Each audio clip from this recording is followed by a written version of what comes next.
Chapter 13. Friday. The next morning, Doreen got up after a night full of crazy dreams of people slapping her for no reason. Her cheek hurt just enough that she wondered how many times she'd slapped herself to make it seem more real, or to wake herself up from one of those horrible nightmares. As she showered and dressed, with all the animals joining her in the bathroom, which she noted with a headshake, she couldn't stop thinking about the crazy woman who'd walked all the way over to slap Doreen across the face. She could almost hear the neighbors in her cul-de-sac snickering. Not that she could see them. They were too smart for that. As if she hadn't had a rough enough couple of weeks, but to have something like this happen. As much as she wanted nobody to have seen it, she knew that was an impossibility. According to Nan, nothing was a secret here, at least for long. Doreen was inclined to agree with her grandmother. But if that was the case, why had nobody seen what happened to Betty Miles? Because if the nothing goes unnoticed logic applied today, it applied even more so 30 years ago. Today, people were much less inclined to talk to their neighbors. 30 years ago, neighbors were a much closer-knit group. They did things together, they were concerned, watched out for each other's kids. There was an innocence back then. But now, with the internet, newspapers, media personnel, and everyday horror stories about pedophiles and serial killers and kidnappings, people were even more cautious, kept to themselves more. That was a disconcerting thought. And it brought up yet another wave of disappointment in her own life. She had never had children. She wasn't sure if she ever would, but her biological time clock certainly ticked away without any prospective father in sight. And no, she wasn't going there with Mac. She could have children at her age and later, but by the time she got married and had a baby, she'd be that much older. Besides, what kind of a mother couldn't even cook? Shaking her head and getting back to the present, she still had no answers to this current puzzle. She walked downstairs, the animals in tow because they all wanted to be fed. She had figured out that if she fed all three at the same time, there were less issues of the cat eating the dog's food, or the bird eating the cat's and the dog's food, Plus separating their eating bowls helped. So Doreen put 3 of Nan's leftover teacups in the hall closet within each pet's bag of food.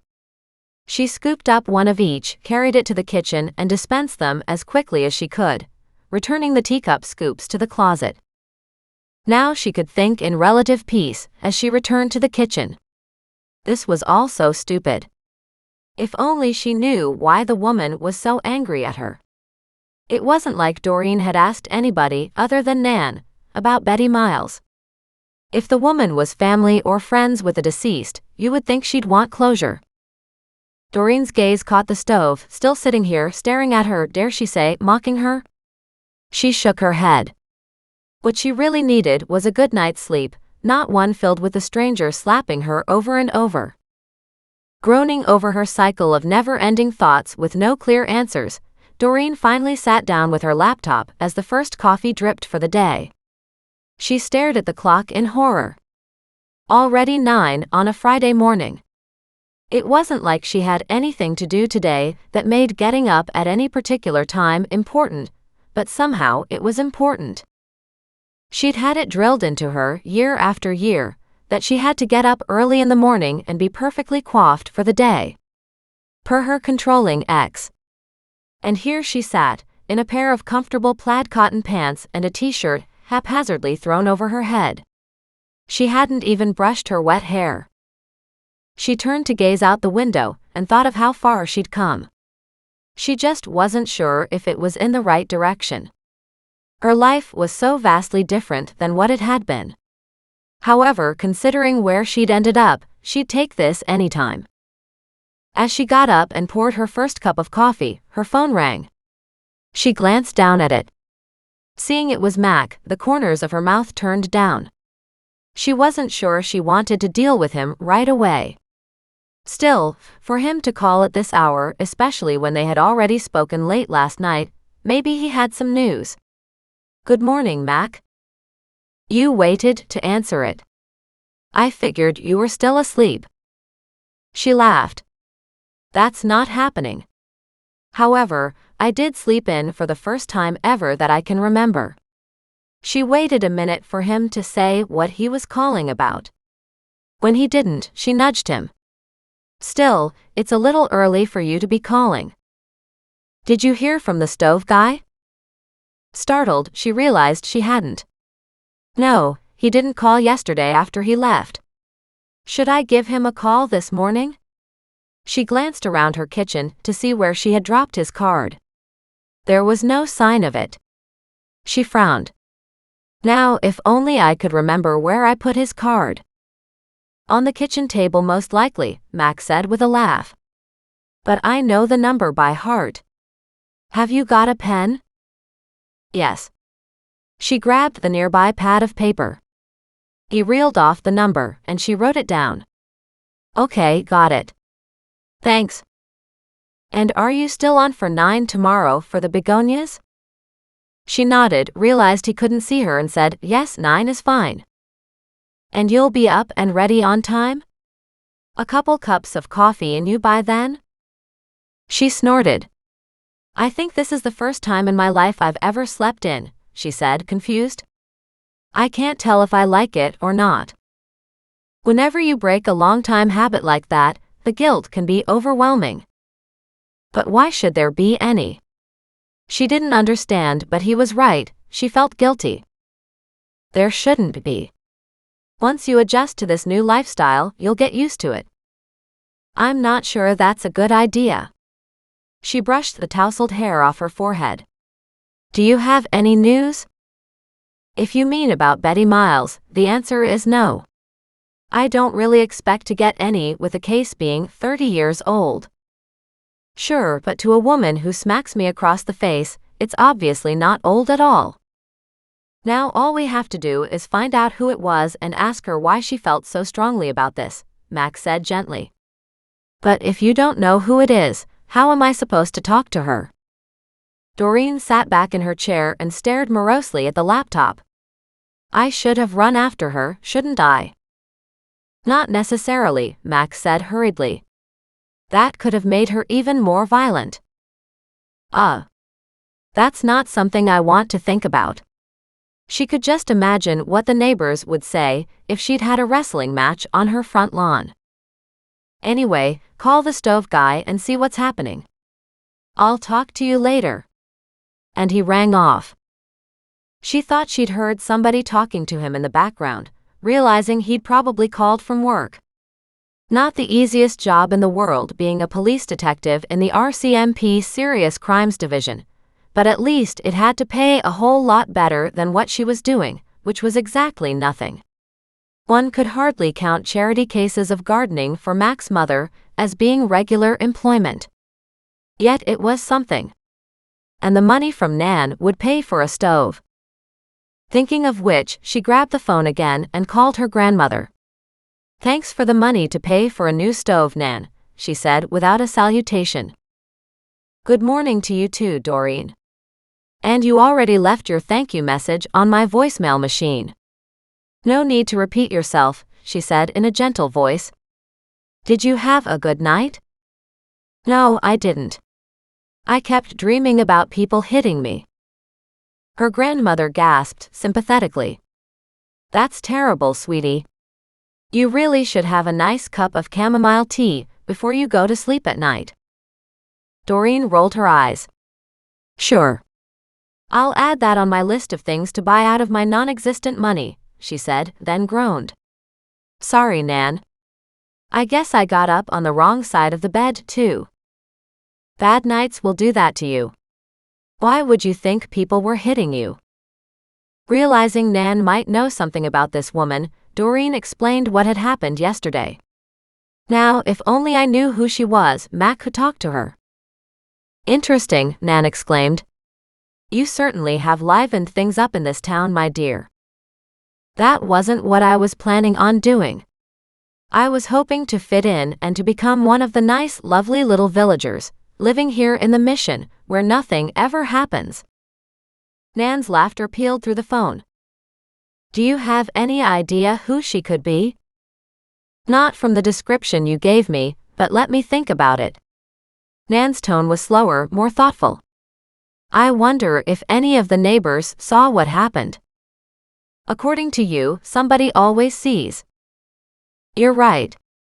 That's exactly the way it works, she said. Thanks for giving me something to work on today. And with that, her grandmother hung up.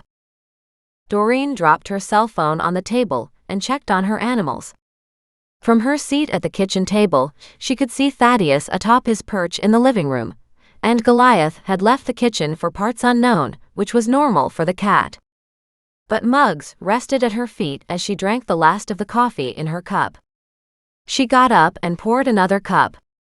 With Muggs at her heels, she opened the back door and stepped out into the sunshine. The weather in Kelowna was normally beautiful. There were a few hot spells in the summer and a few cold spells in the winter, but, compared to living in other parts of Canada, back east or up north, or enduring the heavy rains of down south, this was lovely.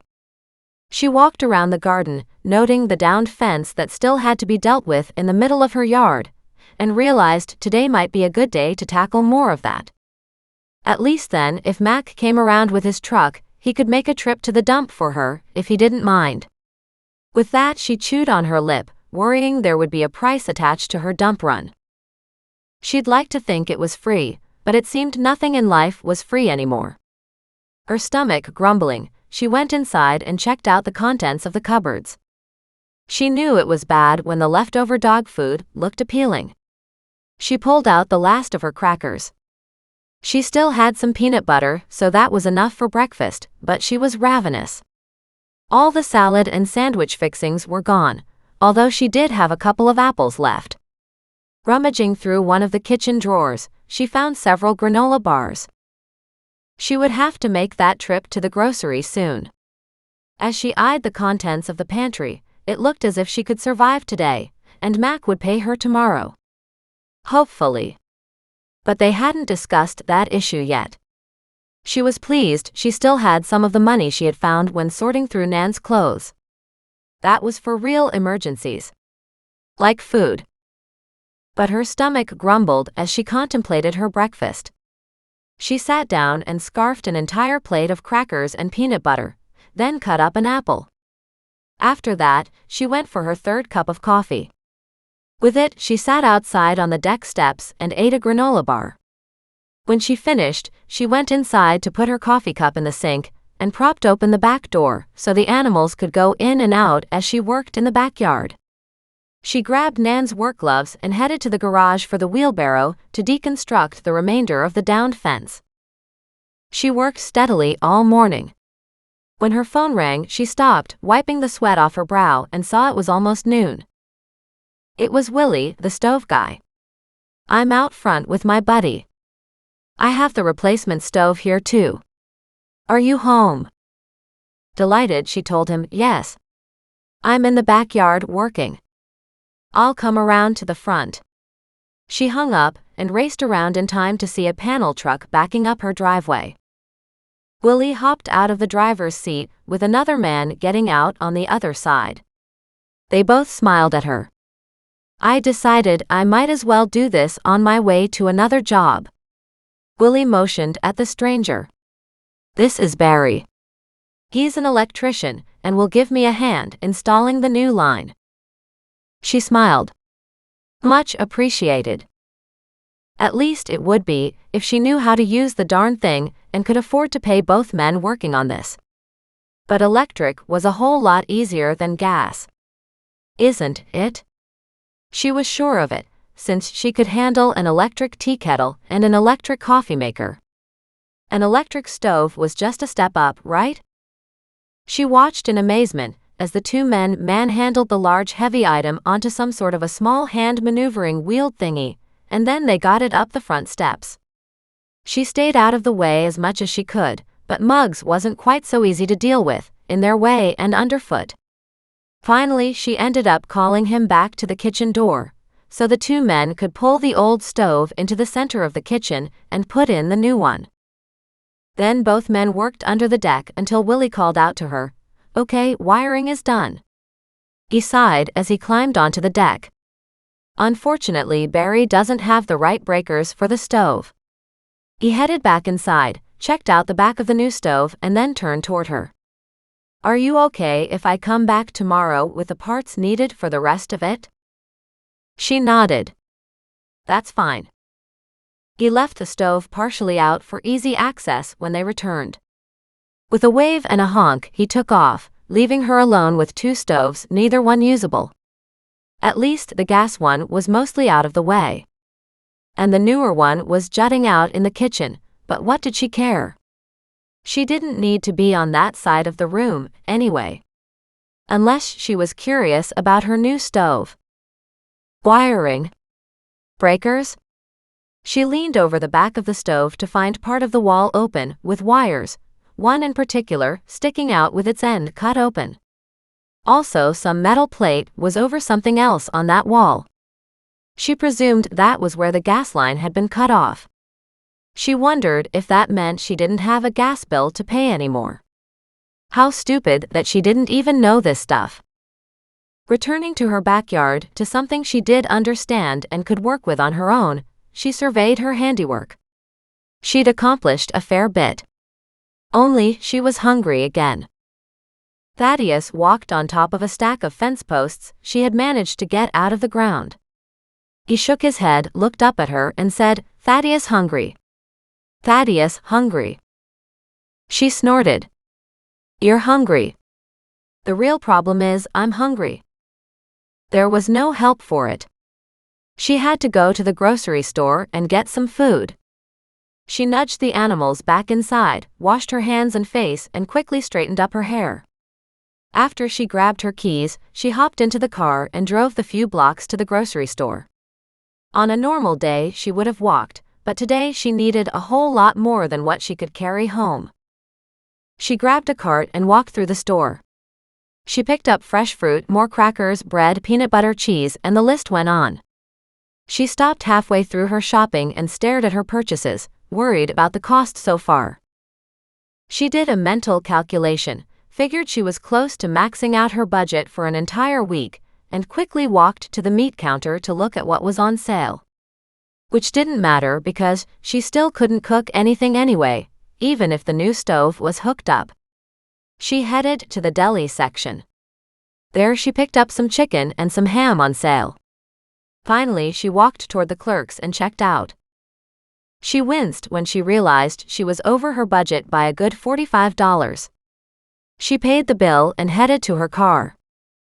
While she was unloading the groceries into her car, she caught sight of the same woman who'd slapped her. Doreen stared in surprise as the woman got into a small gray car and pulled slowly away. She was just enough ahead that Doreen could see the license plate. She wrote it down on her receipt and, with a smile of satisfaction, got into her car. Instead of driving home before calling, she dialed Mac right away. "I saw her," she said excitedly. With exaggerated patience in his tone, Mac asked, "You saw who?" "The woman who slapped me," she cried out. "I'm at the grocery store and she just pulled away, but I got her license plate." She rambled off the tag. "Well, hold on a minute. I need a pen. Now give it to me again slowly." She repeated the letters and numbers. "Do you think you can track her down now?" "Maybe. You leave this to me. Congratulations for not talking to her." "I would have, but she really surprised me, showing up like that." She laughed. "But I did good, getting the license plate, didn't I?" "You did at that. Now go home and get some real food into you." There was a pause before he said, "You did buy food, didn't you?" "Of course I did," she said indignantly. "There's no of course about it. You're always starving. You need to eat more." "I would buy some meat, but I still don't have a working stove." "Would you know how to cook it anyway?" "No, but I'm willing to try." "Why don't you have a stove? When did Willie say he'd come?" She explained the problem, adding, "Maybe by tomorrow night I'll have a working stove." "And what's the first thing you'll make?" She stopped, thought about it, and then said, "I haven't a clue." She laughed out loud. "Go back to work. One of us needs to be employed." She hung up on him, grinning like crazy at the thought of Mac finding out who had slapped her.